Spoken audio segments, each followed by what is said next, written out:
এবার কুসুমের চেহারা বিগড়ে দিয়ে আজকের এই সন্ধে বাতিল করার চেষ্টা করলো দেবলীনা। হ্যাঁ বন্ধুরা, ভিডিওতে লাইক দিয়ে দিতে থাকুন। যে মুহূর্তে কিনা কুসুমের খোয়া যাওয়া আত্মবিশ্বাস, যখন কিনা সেই ড্রেসকে নিয়ে ভাবনা চিন্তা সব কিছু যখন কিনা আয়ুষ এবং অনুশ্রী মিলে দূর করে দেয়, ঠিক সেই মুহূর্তে কুসুম বলতে থাকে যে সত্যি ছোট সাহেব এবং অনুশ্রী তোমরা দুজন যদি না থাকতে তাহলে যে আমি আর কী হতো, কী করি বা আমি আজকে সন্ধ্যেতে এই কস্টিউমগুলো পরতাম, আমার কিছুই মাথায় ঢুকছিল না। কারণ আমার সম্পূর্ণরূপে সন্দেহ হয়েছিল যে দেবলীনা ম্যাডাম কোনো মতেই আমার ভালো চায় না এবং সে কোনো মতেই চায় না যে আমি কোনো রকম কোনো ইভেন্ট ভালোভাবে এক্সিকিউট করি। অন্যদিকে ঈশান বলতে থাকে যে সেটা তো আমারও ও কোনো মতেই ভালো চায় না, কারণ ও খুব ভালো করে জানে যে কী করে মায়ের সামনে আমার মাথাটা রীতিমতো হেড করে দিতে পারে।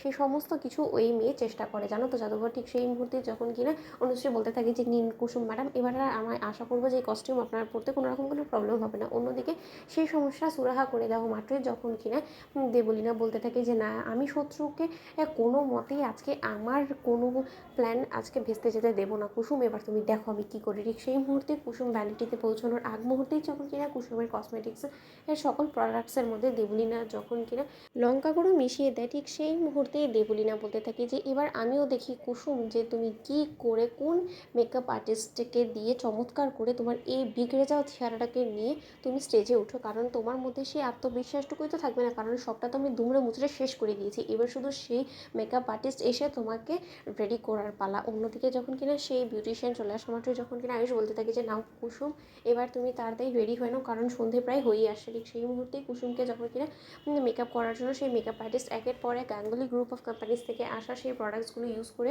রেডি করতে থাকে। ঠিক তার পর মুহূর্তে কিছুক্ষণ বাদেই হঠাৎ করে কুসুমের স্কিনে যখন কিনা জ্বালা পোড়া শুরু হয়েছে এবং কুসুম যখন চিৎকার চেঁচামেচি করতে থাকে, অন্যদিকে মেকআপ আর্টিস্ট ঘাবড়ে গিয়ে যখন বলতে থাকে যে কী হয়েছে ম্যাডাম, আপনি এরকম করে চিৎকার চেঁচামেচি করছেন কেন, বলুন তো আমি কি কোনো ভুল করেছি। অন্যদিকে কুসুম যখন বলতে থাকে যে আমি জানি না, কিন্তু বিউটিশিয়ান ম্যাডাম আপনি আমার কথা বিশ্বাস করুন, আমার চেহারাটা মনে হচ্ছে যে জ্বলে পুড়ে ছারখার হয়ে যাচ্ছে, আমি কোনো মতেই এই প্রোডাক্টসগুলো আমার স্কিনে লাগাতে পারছি না। ঠিক সেই মুহূর্তে দেবলীনা যখন আড়ি পেতেই সব কিছু শুনতে পাই, ঠিক সেই সময় দেবলীনা বলতে থাকে যে এবার আমার কাজটা নিশ্চয়ই হয়ে গেছে, এবার আমি দেখি যে আয়ুষ তুমি কী করে এবার এই জাদুঘর কুসুমকে স্টেজে ওঠাও। ঠিক সেই সময় অনুশ্রী দেখে বলতে থাকে যে এই ভয়ঙ্করভাবে আপনার স্কিন জ্বালিয়ে দেওয়ার জন্য এই নোংরা কেউ একটা চক্রান্ত করেছে এবং সেই চক্রান্তের জেরে আপনি রীতিমতো ফেসে গিয়েছেন। কিন্তু কুসুম ম্যাডাম আপনি একদম ঘাবড়াবেন না, আমি আপনার উপরে কিছু আইস কিউব লাগিয়ে দিয়েছি এবং তাতে করে কিছুটা হলো জ্বালাপোড়া আপনার কমবে এবং তার পরবর্তীতে বিউটিশিয়ানরা তো এখনকার দিনে অনেক বেশি অ্যাডভান্স হয়ে গেছে, তারা নিশ্চয়ই কোনো না কোনো কায়দা করে আপনাকে ঠিকই আজকে ইফেক্টে পৌঁছানোর জন্য উতরে দিবে। ঠিক আপনি দেখে নেবেন। ঠিক সেই মুহূর্তে আয়ুষ বলতে থাকে কিন্তু যে বা যারা এই সমস্ত নোংরা কাজগুলো করে বারবার করে আমাদের